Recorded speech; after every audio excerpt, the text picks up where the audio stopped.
My name is Jay Epperson. I am with jaepperson.com is my website.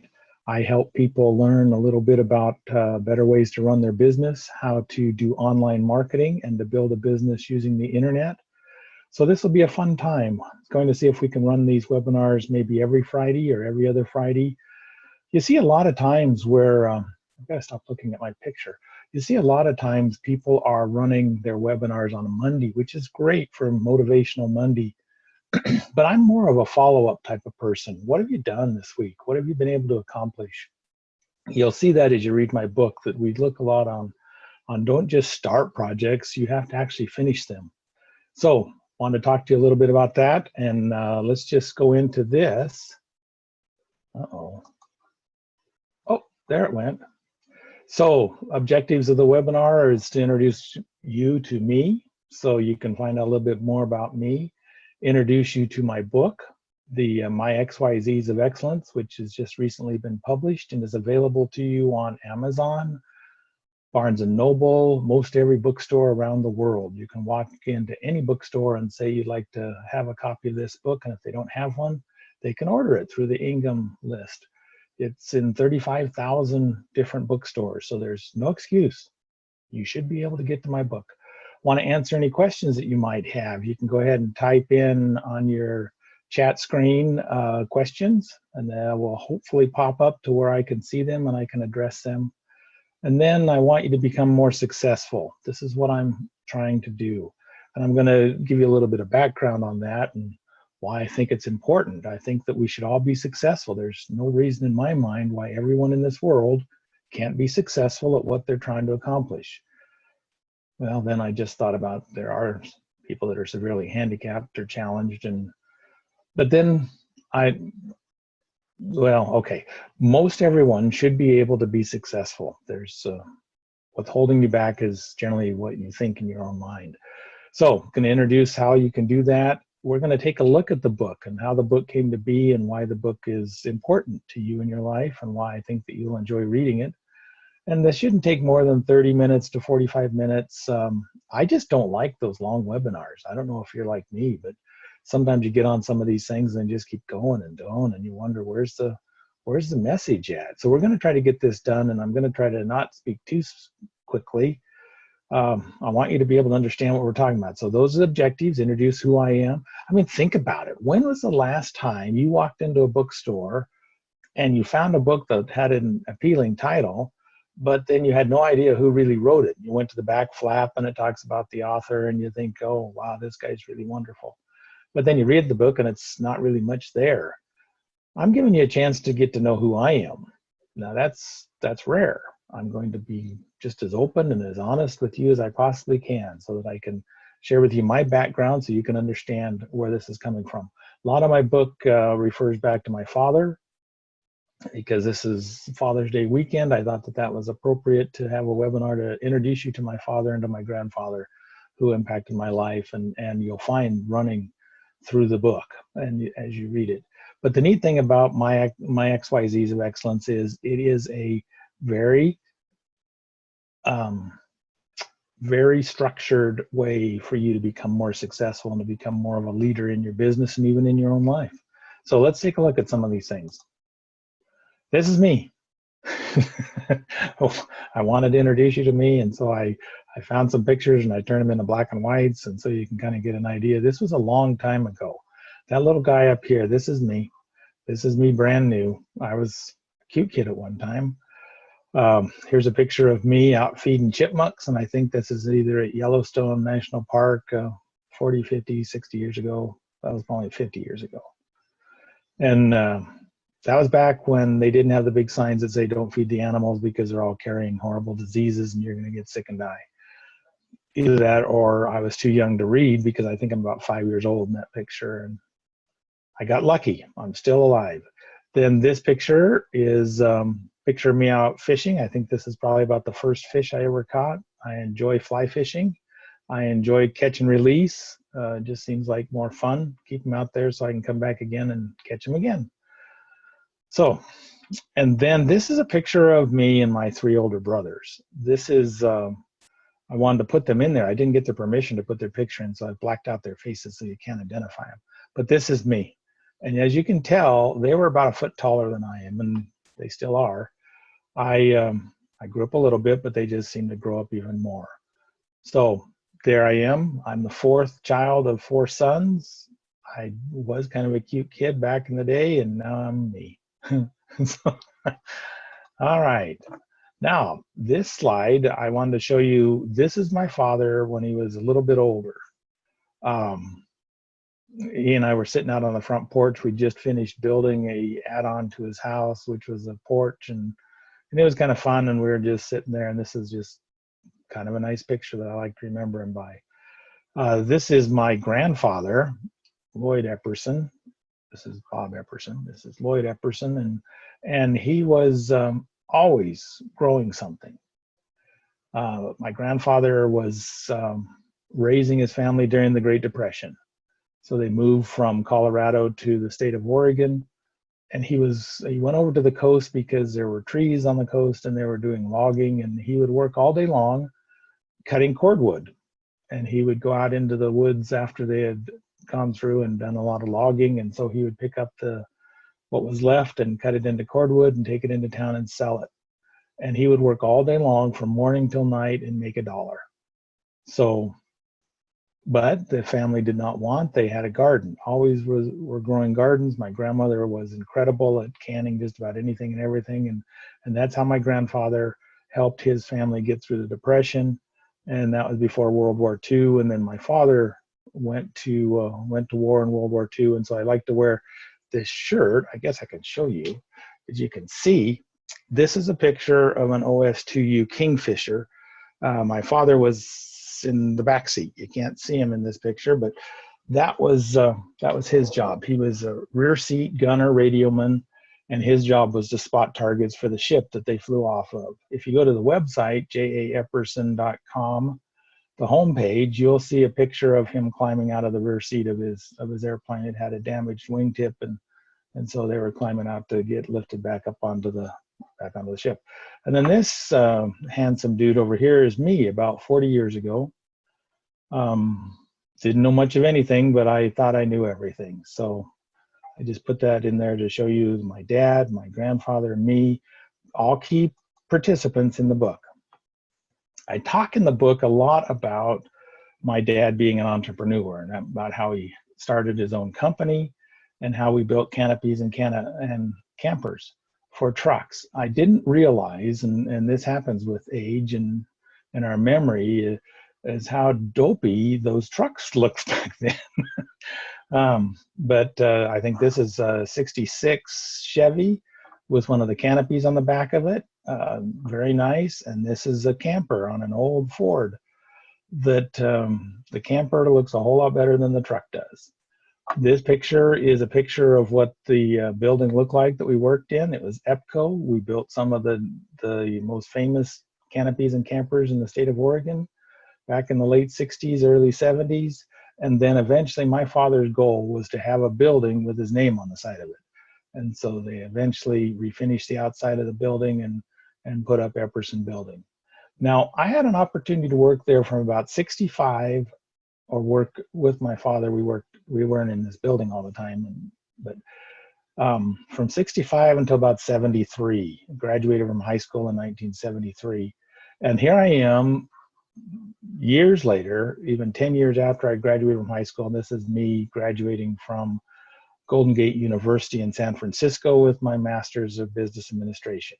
The point with this collage is to show you that my father had a business. I could have stayed in that business and worked in that business, but instead I chose to go off to school. I chose to go the route that everybody said you should. You go to college, then you go to graduate school, and you go off and do things, and you become rich and famous, and that's just what you need to do. The sad thing is, after looking back at this for some time, I realized that what my father was doing was probably a whole lot more fun, and he was very, very successful in what he wanted to do.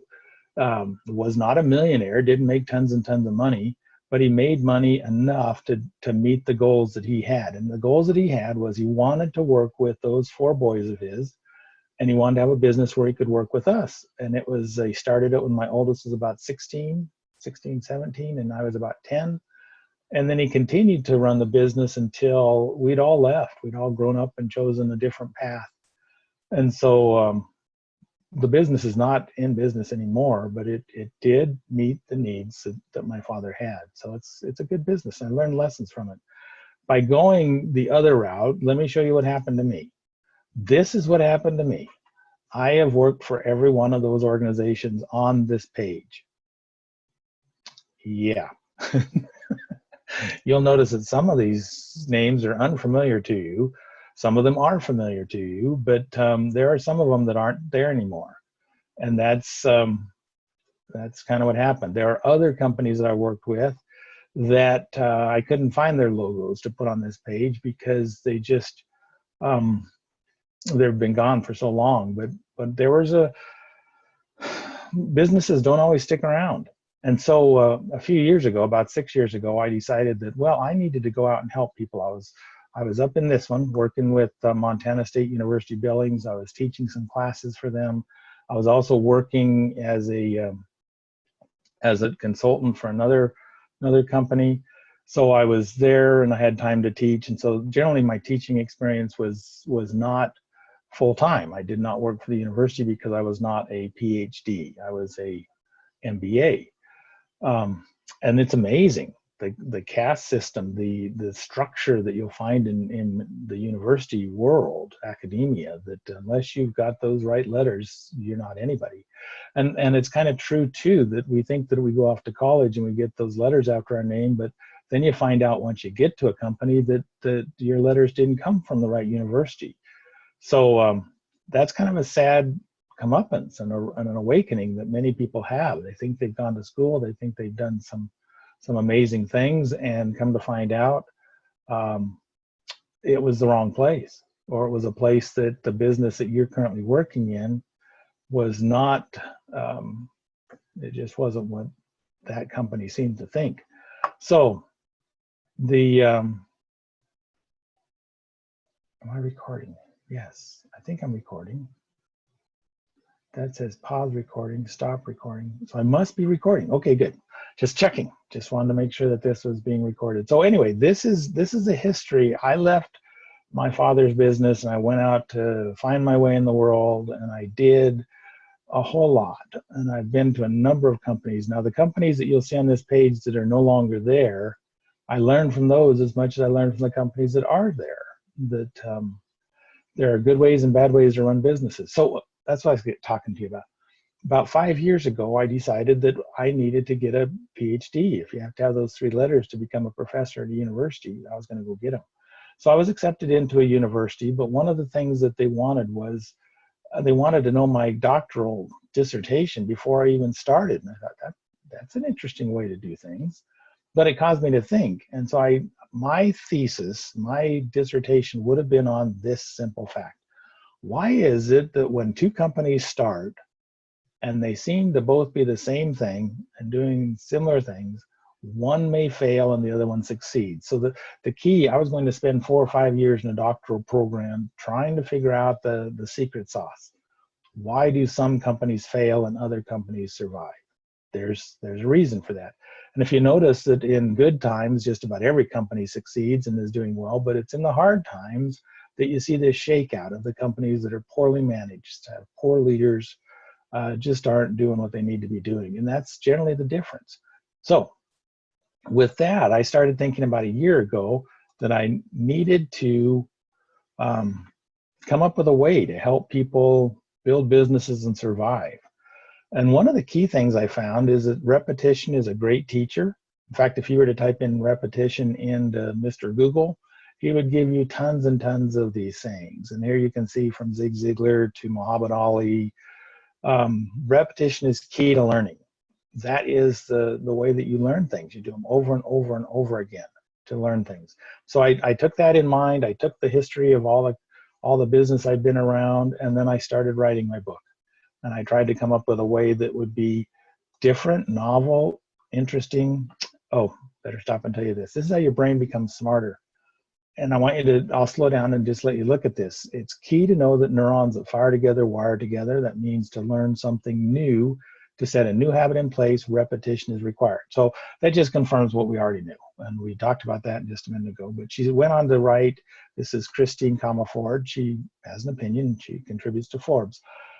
So she wrote this. It's a great article. I would recommend that you go take a look at it. You can see that it's down there. Look under Forbes. Go there, search for her. Search for her repetition. That's how I found her. Is just type in repetition and you'll find her article. Okay.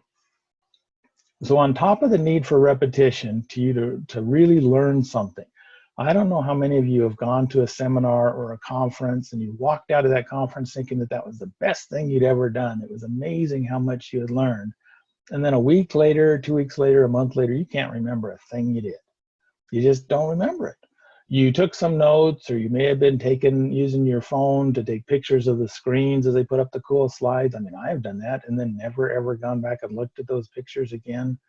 It's just the reality. You've got other things that come up and you just don't have a chance to go do it. So hang on just a minute. I need to get some water.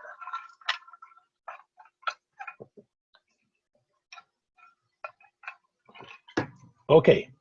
So you go out and you don't learn it, you don't do it. But how many of you remember if you were at a conference and you were sitting at tables and they said, okay, those of you at this table, you're going to work on this for a few minutes, and you all just said, oh, for crying out loud, where's the swimming pool? Is it lunchtime yet? I do not want to do this. I mean, you just get to the point and say, I don't want to do that. I'm coming here to be taught. Teach me.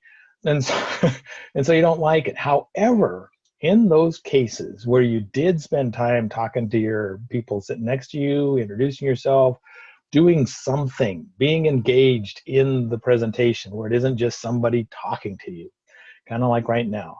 If you're not engaged in this, it's a challenge to stay awake. It's 5:30 in the morning, Jay. Okay. Anyway, what I came back thinking, you know, it's amazing that at the times that somebody made me do something, I actually remember that event. I remember that lesson. And then I found also that if you turn around to the person next to you, or you go home and you talk to your significant other, spouse, whatever, and you try to explain to them what you studied at the conference, then actually your body starts hearing what you say, what you just heard. And so you learn it. It becomes an internalized item. So the learn it, do it, teach it is critical, I believe. So I went back and did some search, asked Mr. Google about this, and come to find out this is your basic training. It goes back to the Greeks and the Romans. This is old. This is nothing that I've come up with. Learn, do, teach, learn, act, share. I mean, there's all types of ways that you can call it something, but the key is hearing it. You're going to hear it. You're going to act on it, and then you're going to share it with somebody else. Incorporates much, much more of your brain and your personality, that it becomes internalized, that you actually learn it. So taking all those together and realizing that, okay, we have to have repetition. We have to learn it, do it, teach it. I want people to be successful in their business. Putting that all together is how we came up with the book. That's where my XYZs of excellence comes from. Now, the fact that I use the letters of the alphabet was a key to focus my mind. It's a great idea. I have a friend in Australia that was running something, and he's coaching, and he does great work, and he's a wonderful help to me and to others. And what he was doing was he was starting with the ABCs, and he started last summer with the ABCs, and he went through the alphabet a little bit, but I didn't always agree with the letters or the concepts that he used with each letter, and that's okay. I mean, we're all able to do that. And so my ideas were a little bit different, but I love the idea of starting with something and staying focused with it. So it was a great challenge for me to come up with a business concept, something that would act and help me in my business by going through the alphabet. And so that's what I did. I went through the alphabet. Now, as I got through the alphabet, I was able to find something for every letter. And I was pretty tickled with that. That's hard, especially when you get down to the X and the Y's and the Z's. So great accomplishment. Yay, Jay. Good job.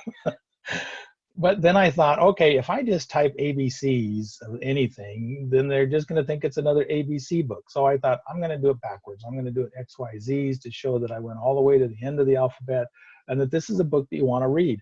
Again, just like going to a conference and being taught some wonderful things, if you don't do something with it, you forget it and it doesn't help you. So when you look at my book's title, it's supposed to tell you go all the way to the end. Play until the whistle. I mean, just like any of the sports, you just go. Don't stop 10 feet before the finish line. Go all the way through. So that's my hope, is that people will buy my book, will read my book, will internalize the concepts in my book, and become better. They will, honestly.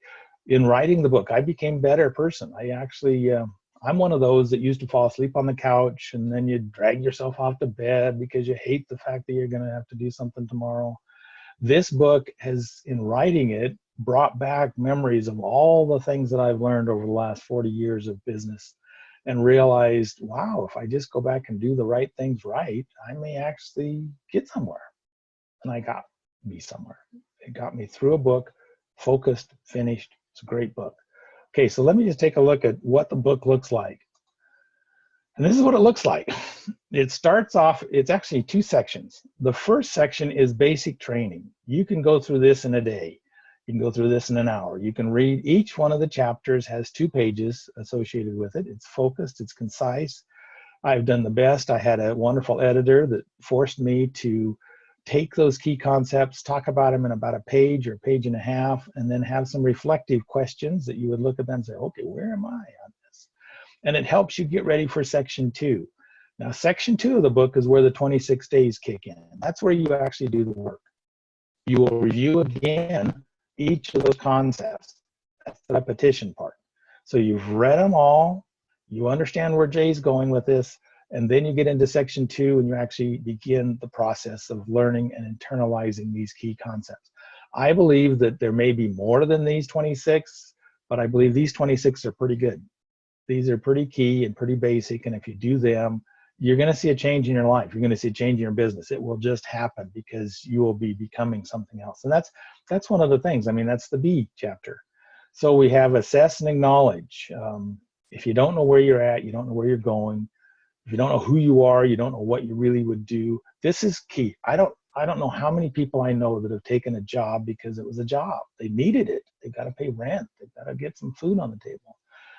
Like people that are in some of the countries around the world that are so impoverished that they only have one problem, and that's finding something to eat to live that day. That's pretty focused. Some of us in the more advanced, I don't know if advanced is even the right word, but lucky, more blessed part of the world, we've got other issues to worry about, and we need to know where we're coming from. We have more than just one problem every day. So that's why I thought assess and acknowledge, not just assess who you are, but also acknowledge what you've got and where you need to go. Then we have believe and become, convinced or committed, detail your distractions, envy, excellence, family and friends, key. If you're building a business, how you treat your family and friends so that you don't become a member of the NFL. That's short for no friends left. Some of the people that we all know that may even be us have started business and have tried to do things, and we end up just messing with our family and friends, and then we don't have them anymore. So that's not a good thing. Get going, hire the hard things, imitate and innovate. Just a job. This is kind of a chapter that I really like because so many of us, as you saw from that one page, every one of those jobs I worked with, every one of those companies, before they went bankrupt, some of them, I became identified with that job. And it's not like it's a completely bad thing, but it messes with your mind. If you believe that you are a Chevroid, if Chevron is you, and that's how you identify yourself, I work with Chevron. That's a bad thing, because all of a sudden, if you're no longer important to Chevron or to some other company that you're working with, they expand, they contract, they move overseas, they are not making money in that division, you get your life cut, and then all of a sudden your whole identity is gone because you're no longer with that organization. So we talk about, and what I try to get is, you're a person, you're an individual, you are an incredible person who is sharing your time with that organization. but don't lose sight of the fact that you are who you are. Keep kindness, leverage a list. Those are all, a list is something that is, if you're in insurance or if you're a doctor, you have a clientele, you have a book of business. That's what leverage the list is all about. Meaningful, measurable milestones. That's to help you remember that the journey, this is more of a journey than a destination in life, that we need to take time out to celebrate the little things, to have our daily, weekly, monthly, annual goals, but along the way, celebrate what you're doing. Negate the negative. That's just don't listen to people that aren't on the same path that you're on. Offer the opportunity. That's if you've got a plumbing business, how do you get the world to know that you have a great plumbing business? If you're building a network marketing organization, how do you get the people to know that you have an opportunity for them? Prepare or plan, prepare and plan, critical. Critical. If you don't plan, you just don't do anything. You're kind of just sitting there wondering, what do I do? Quantify quality, read, reflect, and remember, simplify, systemize your system, tame time, train your talents. Time, you know, we've all got a certain number of hours in a day and in a week and in a month and a year. Too often you get to a point in my life where you look back and say, my stars, it's almost time to retire and I don't have any money. A lot of people like that. Don't be one of those. Verify value. What's your why? Okay, the Xena list and the Xena crest, that's, I found an X word. Those are kind of cool. You, yourself, and then zip, zero, nada, no excuses. Just critical stuff. Every one of those concepts, once you internalize them, will make you a better person. You just will. You're going to be a better person. You're going to be more successful. We're pushing right up on close to 30 minutes, and I'm not quite where I want to be. But let me just shoot through the rest of this and help you understand how the book is structured in the second section. As you'll notice, I see these letters, the letters are there, but you see all those concepts, and the concepts I don't think are in the right order. So I had to come up with, oh, is that blocking me? Is this, I don't know if that's, is that just on my screen? Or are you seeing the whole screen, or do you even get to see me? I don't know. Give you a note. So there are 5 things, 5 overriding things, attitudes, foci is what my editor called them. And that is attitude, client, message, implement, and grow. In just about any business, you're going to find some variation of those 5 words. That you have to get your mind right. You've got to focus on your clients, customers, organization, if you're in a strictly organizational type thing, your message or your product. That's kind of, you've got to have that. And then it's not just labor, capital, resources, which is what every economics book will teach you. It is this: attitude, client, message, implement, and grow. Implement is your rubber hits the road. How are you putting your business in business? How are you doing the daily things? How are you monitoring your customers, your clients? How are you moving product? How are you providing the service? Those are the implement pieces. And then grow is where it comes back with, okay, we start with the right attitude, but the grow piece of it would say, are you as an individual growing in your business? Are you getting better? Are you stagnant, or are you growing, moving forward? I can promise you, if you're in an organization and you're not growing in that organization, you're going to have burnout, you're not going to be happy, you're not going to like it there, and you're going to go someplace else. It's just going to happen. So what I did is I took those 26 concepts and I put them in day one through day 26. And so you can see as they go through the alphabet, I shuffled them. This is what the direction I think you need to take to build a business. You start with day 1, you go to day 26 to build your business. So that means you would assess and acknowledge first thing right out of the chute. I believe that's critical. Got to do that. And then what's your why? Is the reason you're doing what you're doing strong enough to keep you doing it? If you don't have a strong why, so the letter W shows up in the second spot and just a job. So you've acknowledged who you are. You have a strong why. You know exactly what you're doing and why you're doing it. And then you understand and realize that your job is your job. Your job is not you. Okay? I want you to be focused on that. I want you to understand that you are you and your job is just a job. Then imitate, then innovate. This is where you kind of get to use your gray matter. It's amazing how much of this world was imitated. And then people move forward with the innovation. In other words, like my friend in Australia, when he was doing his A, B's, and C's, I imitated that until I got to a point by saying, I want to use different words. I want to use different concepts. And I innovated.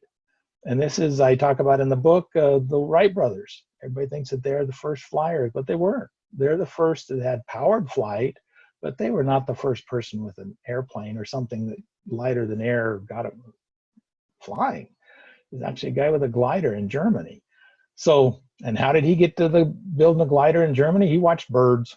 So, so he imitated the birds, built non-powered gliders. The Wright brothers said, "Hey, we can put a motor on that thing and we can go farther." And they did. So, and now we got monster airplanes, huge airplanes that fly. I was flying this week. So it's every time I hop inside of one of those jet airplanes and go someplace, I wonder how in the world is this puppy going to get in the air? But it does it. It's amazing. Tame your time, train your talents. That's where we look at time and what you can do with time and how you can actually structure it. So the first 5 days of the program, you're understanding who you are, why you're doing it, get your identity straight, look at what you need to be doing, imitate and innovate, and then making sure your time is structured.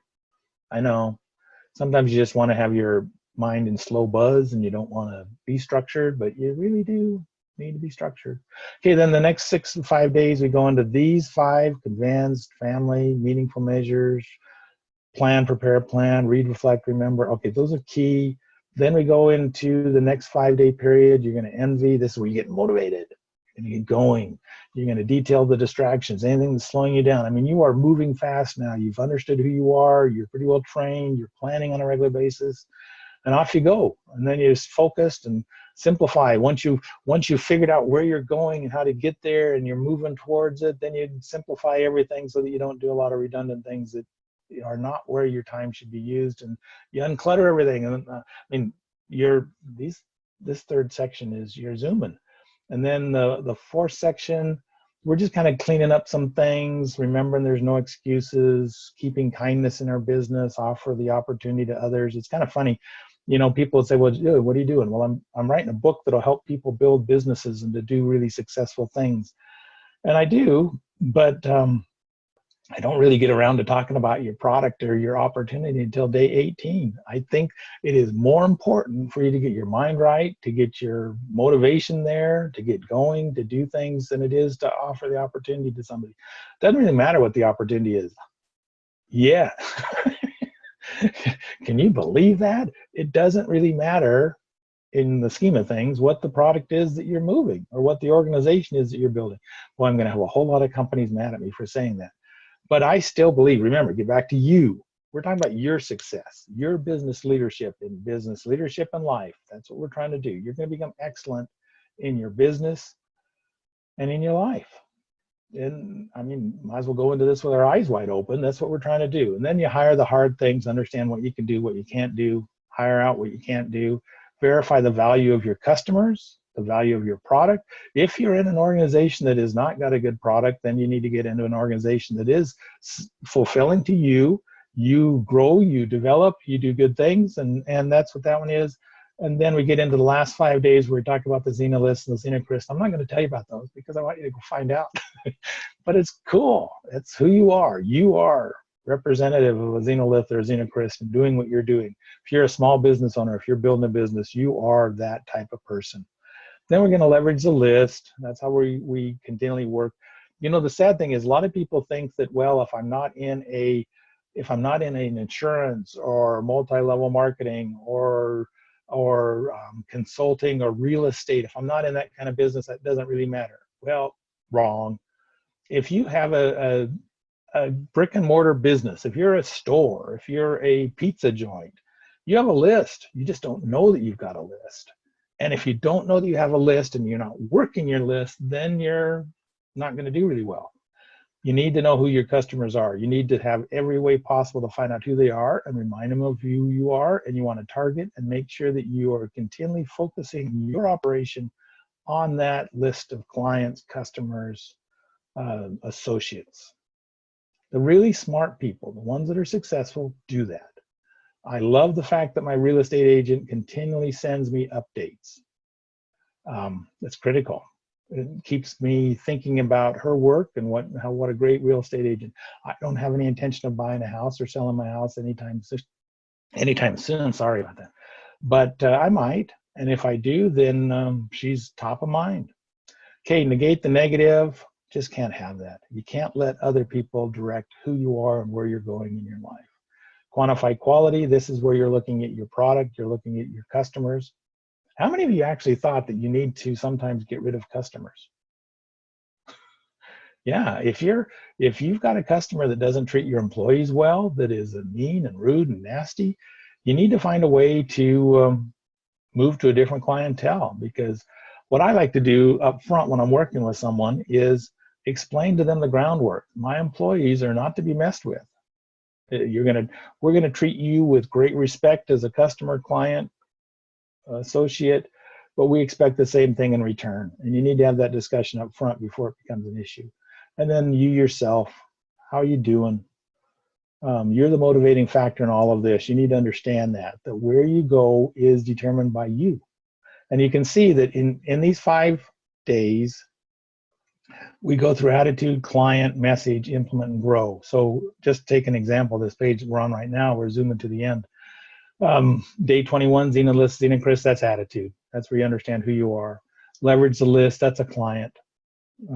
You're working with customers and clients. Negate the negative, that's a message that you have to communicate out to other people and to communicate to your staff, your employees. Quantify quality, that's kind of an implementation issue where you figure out who you're working with. If you are somehow attracting a clientele that you don't like, that you've got the wrong type of customer, then you may want to look at the product you're offering. And it may be that you just don't belong in that market niche. You need to be in some other type of market where you can have quality customers that you like. And then you yourself, then that's always building and growing. And then we have 26 days, remember, so we've got 4 5-day periods, and then we have another day that goes back to attitude, which I think is paramount to everything you're going to be able to accomplish. So day 26 is believe and become again. So starting point of all achievement is desire. This is an attitudinal thing. Napoleon Hill, love him. Do you believe in yourself? Can you focus on yourself and your product? You got to believe. You got to believe in what you're doing, number 1. Number 2, you got to accept the fact that you're going to have to change. If you do not accept the fact that you're going to have to change in this process, you will not change, you will not grow, you will not become successful. Believe in what you're doing, understand that you need to change. Okay? And then number 3, you got to focus on the journey, not the destination. Joy is found not in finishing an activity, but in doing it. That's your process. You're doing something. You have to believe in it. You have to be willing to change. You have to be willing to move, to get going, to accomplish things. And then the 4th one is build your own dreams, or someone else will hire you to build theirs. It's key. If you're in an organization that you're working for someone else, just understand that you're building someone else's dreams. You're building your boss's retirement home. And it's not until you actually work for yourself and you build your own business and you build your own organization that you really, really are working for yourself. Okay, successful man is one who can lay a firm foundation with the bricks others have thrown at him. I promise you, building a business on your own is not easy. So not everybody can do it. 90% of the people, and this is, your brother-in-law is correct, 90% of the people that start in their own business do not make a go of it. They just don't. So, but the key, I think, is if you go back and read my book and do the things I'm telling you to do, you will have a foundation so that when people throw bricks at you, you're going to be all right. Now, this is my last slide. I'm in at about 39 minutes right now. I promised you I'd be done in 40 minutes. We're going to be done in 40 minutes. I want you to do something right now. If you haven't ordered my book, I want you to order my book. There it is, right there. That's a copy of my book. You can find it on Amazon. You can find it on Barnes & Noble. You can find it on all kinds of things. You can go to the publisher. I recommend that, actually, because if you go to that booklocker.com/9194, you'll pop up to a page on my publisher that is my book. You can find an ebook there. You can download a copy of it. If you're really stressed for budget, you can find a, okay, there I am. You'll also be able to find a copy of an excerpt, and you can take a look at the book there. So that's it. My name is Jay Epperson. I appreciate and love all of you out there. I think that you can be successful. I think that you will be wonderful. I hope that you'll read my book and let it change your life. Okay, have a great day. We'll talk again, all right? Thank you for coming.